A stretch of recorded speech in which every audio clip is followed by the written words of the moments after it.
During my mom's funeral, my mother-in-law declared my son will get the $90 million company and luxury house and you'll get her cheap old purse. I was stunned she'd say that at such a sad time. But when I opened the purse, my life changed forever. Now he's begging to pay me the full $90 million for it because of what I found inside. At my mother's funeral, my mother-in-law stood there with a smug grin, completely unfazed by the grief in the air. As if the sorrow of losing my mother wasn't enough, she boldly declared, "This house will be inherited by my son." She then wandered through the rooms, casually inspecting them as if she were shopping for furniture. "I wonder if I should take this one," she mused, running her hand along the walls. I forced a polite smile and firmly corrected her. "Actually, I'm the one inheriting this house." Without missing a beat, she chuckled. "Oh, I know. But isn't it true that a wife's belongings belong to her husband? So, in a way, this house belongs to my son, right?" I sighed, baffled by her audacity. Before I could even respond, she cheerfully added, "Anyway, from now on, let's try to get along." I hesitated. "What do you mean by get along?" She beamed, completely ignoring the grief on my face. "Well, I'll be moving in, of course. This will be my room." Shocked, I asked, "You mean we'll be living together?" "Exactly," she said with confidence. "A house this big shouldn't go to waste. It makes perfect sense for 3 people to live here instead of leaving so many rooms empty, don't you think?" I clenched my fists, my heart aching from the loss of my mother. Did she really think this was the right time to bring up something so ridiculous? Couldn't she see my pain? This house wasn't just a building. It held years of precious memories, built by my hard-working father and cherished by my loving mother. The thought of my overbearing mother-in-law taking over made my stomach turn. Worse, my husband just stood there, saying nothing to stop her. I knew I had to take control before she forced her way in. But, let me take a step back. I'm a 43-year-old office worker. Marriage wasn't something I ever thought would happen for me. I had given up on the idea after turning 40. But then, through an acquaintance, I met Paul. He was 5 years younger than me, kind, and always put my opinions first. When we were planning our honeymoon, he asked, "Where should we go? You mentioned wanting to visit Europe, right?" I smiled. "Yes. But didn't you say you preferred the Singapore? Then let's go to the Singapore," he said without hesitation. At that time, I truly believed he was someone who valued my feelings. But now, as I watched him stay silent while his mother took control, doubt crept into my heart. A few months after our wedding, he dropped a bombshell. "My mom wants to live with us," he said one evening. "My dad's health isn't great, and she's struggling to handle things on her own." I frowned. "I understand that she's going through a tough time, but didn't we agree before marriage that we wouldn't live together with her?" He looked away, avoiding my gaze. And in that moment, I realized this battle wasn't just with my mother-in-law. It was with my husband too. I hesitated for a moment before asking, "Are you really going to talk to your mom about this?" My husband nodded. "You're right, I'll bring it up with her." Paul was the type of man who always listened to me, no matter how small my concerns were. I appreciated it, but sometimes I felt guilty, like I was being too selfish. It was a blessing to have a husband as kind as him. Yet there was one regret that always lingered in my heart. My father had passed away for years before I got married. He never got to see me in my wedding dress, never had the chance to walk me down the aisle, and never got the reassurance that I had found someone who would love and care for me. My father had been a strict but hard-working man. He was an executive at a small to medium-sized company. Even though his business wasn't large, he earned a decent income, and our family home was big enough to hold gatherings and even funerals. I deeply respected him. When I started working as an office employee, I began to understand the real struggles of maintaining a job, dealing with responsibilities, and carrying the weight of expectations. My admiration for my father only grew with time. The sacrifices he had made for our family became clearer to me, and I wished I could have told him just how much I appreciated everything he did. Then, 3 years after my marriage, another tragedy struck. My mother passed away. "Even your mom," my husband murmured, his voice filled with concern. "Are you okay? You should take a break in the back room."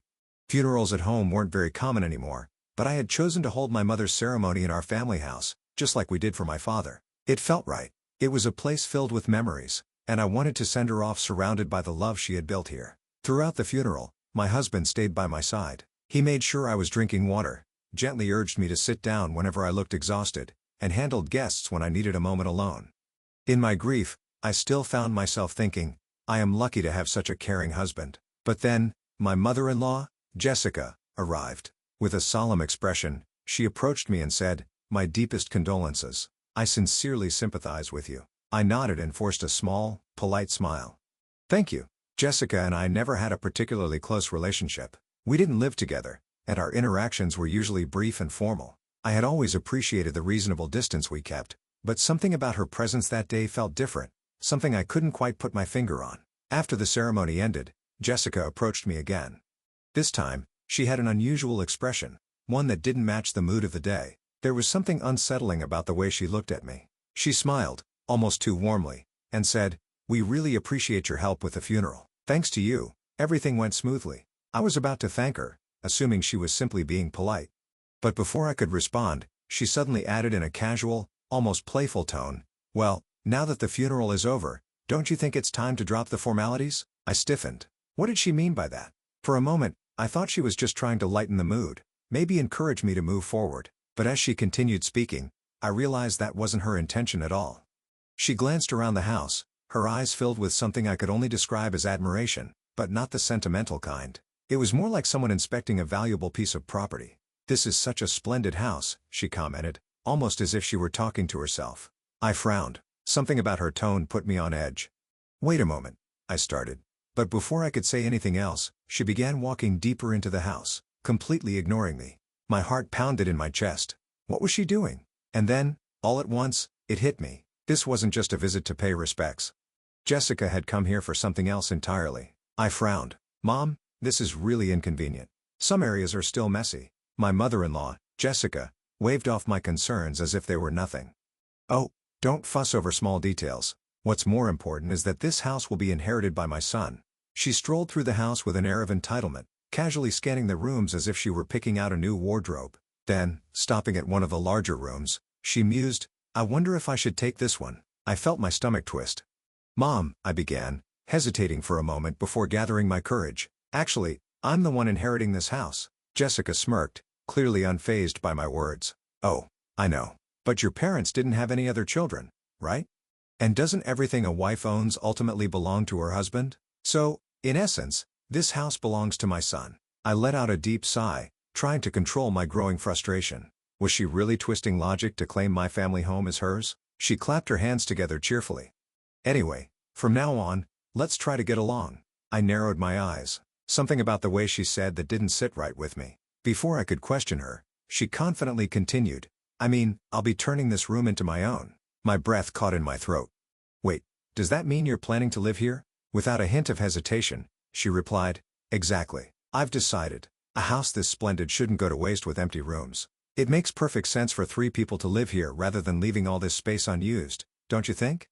Then, as if to justify herself further, she sighed dramatically. "Finally, I won't have to take care of my son all by myself anymore." I clenched my fists. My mother had passed away recently, and yet here she was, talking about taking over my home as if it were just some casual arrangements. Anger bubbled inside me. Could she not see the pain I was going through? Why was she saying such ridiculous things at a time like this? Just as my patience was wearing thin, my husband, Paul, who had been standing nearby, finally noticed the tension. He quickly stepped in. "Mom. What are you saying?" His voice was firm, his brows furrowed in frustration. "This isn't the right time for this kind of discussion." Jessica, undeterred, rolled her eyes. "Oh, why make such a fuss?" Paul didn't back down. "Just leave, Mom," he said firmly. Then, without waiting for her to protest, he guided her out of the house. Before leaving, Jessica threw me one last glance, but for once, she said nothing. Paul turned back to me, rubbing his temples. "I'm really sorry. My mom can be unreasonable sometimes." I exhaled, relieved. "It's fine. Thanks for handling it." I truly felt grateful to have a husband who stood up for me. But in the days that followed, I would come to realize that Paul's idea of handling things was different from mine. 12 days after my mother's funeral, as the heavy sorrow began to settle, we finally sat down to discuss what would happen to my family home. I assumed we were on the same page, that we would continue living in our small apartment and decide what to do with the house later. But Paul suddenly made an unexpected proposal. "This apartment feels cramped," he said casually. "Shouldn't we move back into your parents' house?" I blinked. "Move back?" He nodded. "Yeah, with all of our belongings and, the possibility of having kids in the future, it's better than squeezing into this tiny apartment." I hesitated. A part of me understood his reasoning. The house was big, and our current apartment was indeed small, but something about the way he brought it up made me uneasy. Then, after a pause, Paul added in a quieter voice, "Well, we should start preparing for the move." I swallowed hard. There was a pressing concern I needed to address. "Paul, "There's something important I need to ask about this move." He hesitated, as if already knowing what I was about to say. His expression turned uneasy. After a long pause, he finally spoke. "Considering how spacious the house is and all the empty rooms, I could already tell where this was going. And I didn't like it one bit." I stared at my husband in disbelief. "Are you saying you want your parents to move in with us?" Paul hesitated, but then nodded. "I just thought since the house is big, it could work." A cold wave of frustration washed over me. Lately, I had started noticing subtle changes in my husband. I used to believe he valued my opinions, but now, I wasn't so sure. Was he truly supportive, or was he just a people pleaser? Maybe even a pushover? His willingness to entertain my mother-in-law's every request, despite my clear objections, made me question where his loyalty truly lay. I had made it clear, over and over again, that I was against living together with his mother. And yet, he kept bringing it up. "Haven't I told you repeatedly? We are not living together with her," I reminded him, my voice firm. Paul sighed. "I know, but Mom keeps insisting." I scoffed. "During the funeral, you scolded her for barging into my family home, didn't you? You stood up for me. You were against cohabitation back then. What changed?" He ran a hand through his hair, looking uncomfortable. "Yes, I was upset that she just walked in like that. But that doesn't mean I'm completely against the idea of living together. I just thought it was wrong for her to make such a big decision so casually, especially on that day." I crossed my arms. "So what? Now that some time has passed, do you think it's okay?" Paul nodded slowly. "I just think it deserves a proper discussion." I sighed heavily. I could see it now, he was not fully on my side. He was trying to stay neutral, acting as if he was weighing both sides fairly. But people like him, who try too hard to remain impartial, often end up hurting the ones they should be standing up for. It was infuriating. I refused to live with someone who had barged into my family home on the day of my mother's funeral and declared which room she would take. My stance would not change. "Tell your mom we're not living together. Make it clear," I demanded. Paul frowned. "You really seem bothered by this." "Of course, I am," I snapped. "Just tell her." "Fine, I will." He sighed, clearly reluctant. Before we got married, I had mentally prepared myself for the possibility of living with my in-laws one day. But, after seeing my mother-in-law's behavior at my mother's funeral, that possibility had become completely unthinkable. This home was built by my father and cherished by my mother. Letting my pushy mother-in-law take over was out of the question. However, when Paul finally conveyed my opposition, my mother-in-law didn't take it well. Instead of respecting my decision, she called me directly. "Why are you so against cohabitation when there's such a big house?" she asked, her voice sharp. "You're Paul's wife now. That makes his father and me your parents too, doesn't it? Why do you have such a strong opposition to living with us?" I clenched my jaw. "I've already explained to Paul why I'm against it." "Your reasons make no sense," she snapped. "Are you abandoning us?" I took a deep breath, trying to keep my emotions in check. "I'm not abandoning anyone, but I know how this would turn out. My father-in-law has health issues, and if we live together, I'll be the one expected to take care of everything. That's not fair." Silence stretched between us before she spoke again, her tone dripping with disapproval. "You really are heartless." Her words stung, but I refused to let them shake me. If cohabitation was ever to be considered, a significant change in both my husband's and mother-in-law's attitudes would be the absolute minimum requirement. But, just a few days after that conversation, I was in for another surprise. I walked into the living room to find my husband moving furniture around. The couch was pushed against the wall, the coffee table had been shifted, and he seemed to be creating extra space. I frowned. "Paul, what are you doing?" He looked up at me, hesitant but determined. And I had a sinking feeling that I wasn't going to like his answer. I asked, "What are you doing? Is this for storing moving boxes?" He shook his head. "No.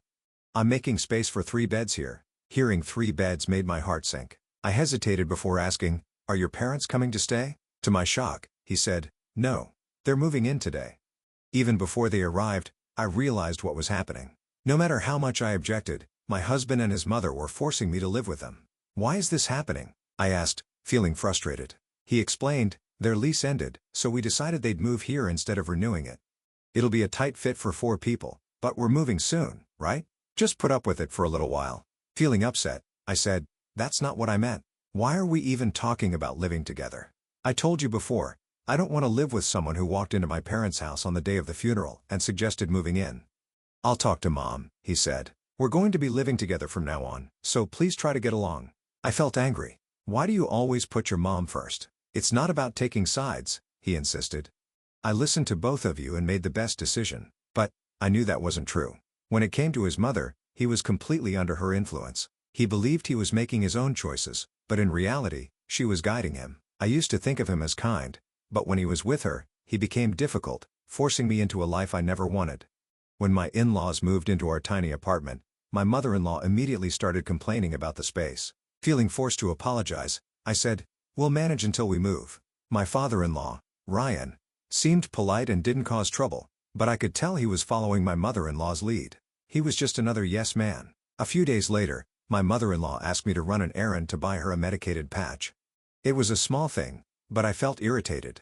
Why was she making decisions without even asking me? I worried this was just the beginning of bigger demands. I knew I couldn't live like this. My in-laws were already preparing to move into my parents' house, so I decided to act first. While my mother-in-law excitedly talked about how much space she would have, I made my own secret plans. I wasn't going to let her take over my parents' home. After about 12 days, I finally told them my decision. I handed over the official court document and said, "That house means so much to me. I can't stand the thought of you living there, so I gave up my inheritance. Now, it will just be a beautiful memory in my heart." My mother-in-law exploded. "Are you crazy? Even if you didn't want it, you could have sold it and made money. Why would you just give it up?" I calmly said, "Even if I sold the house, you would just depend on that money next. I thought it would be easier if I had nothing at all." She snapped back, "We left our old home for this move. What are you doing? How are you going to make this up to us?" I stood my ground. "I've always said I don't want to live together, but you forced it on me without asking. So, I made my own decision." Both my husband and mother-in-law looked shocked when they heard that I had given up my inheritance. Their faces turned pale, and they had no words. My father-in-law looked confused as he watched them. But I wasn't finished. "Paul," I said, turning to my husband, "I've been thinking about getting a divorce. What do you think?" He stuttered. "Divorce?" My mother-in-law jumped in immediately. "Paul, you should divorce this foolish woman right now." I expected her to say that, but I wanted to see if my husband could make his own decision in such an important moment. "Mom," he mumbled, unsure of what to say. But by then, my mind was made up. "Fine. Divorce is the only choice," my mother-in-law said angrily. My father-in-law spoke next. "Paul, your mother insists on it, so you have no choice." Then my husband finally said, "Well, you seem to want a divorce too. So maybe it's for the best." Even now, my husband and father-in-law just followed whatever my mother-in-law wanted. And my husband acted like he was agreeing with me, as if it was my idea. "All right then," I said. "Let's go through with the divorce." I packed only a few things and left. That night, I stayed in a cheap hotel. The next morning, I took half a day off work and went straight to the courthouse. A few days later, my mother-in-law called me, shouting, "You! What is going on? I just found out the house is becoming yours." "Why?" I replied calmly, "Oh, so you found out through the estate paperwork?" "Yes." "That house belongs to you? You lied and tricked us." I sighed. "Why would I fake legal documents? Those papers are real." "Then why is the house still yours? You said you were giving it up." I explained, "Right after I showed you those papers, I took back my application. Giving up an inheritance isn't final right away. It takes about a month to be approved. Until then, you can change your mind anytime. The documents I showed you were just part of the process, not the final approval." I had tricked them into thinking I had given up the house. I wanted to see their real reactions and decide what to do next. I never expected my mother-in-law to change, but I hoped, at the very least, that my husband would stop and tell me he didn't want a divorce. I had planned to take my time and explain everything about the house later, but my mother-in-law wasn't giving up. "So, the house is really yours now. Since you got it before the divorce, doesn't that mean it should be divided as property? In that case, shouldn't you and Paul split the money from selling it?" She was determined to take whatever she could, knowing she couldn't have the house itself. But I had already thought about this. If we had bought the house together, then yes, it would be divided. But this house was inherited, not purchased, so it's not included in the property division. She didn't stop. "What about the money Paul should get from the divorce?"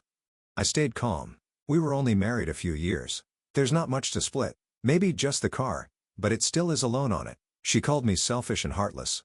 I replied, "I'm protecting this house because it holds precious memories of my parents. I don't want people like you living in it. If you have any more complaints, talk to a lawyer." After that, the divorce moved quickly. My mother-in-law probably pressured Paul to speed it up.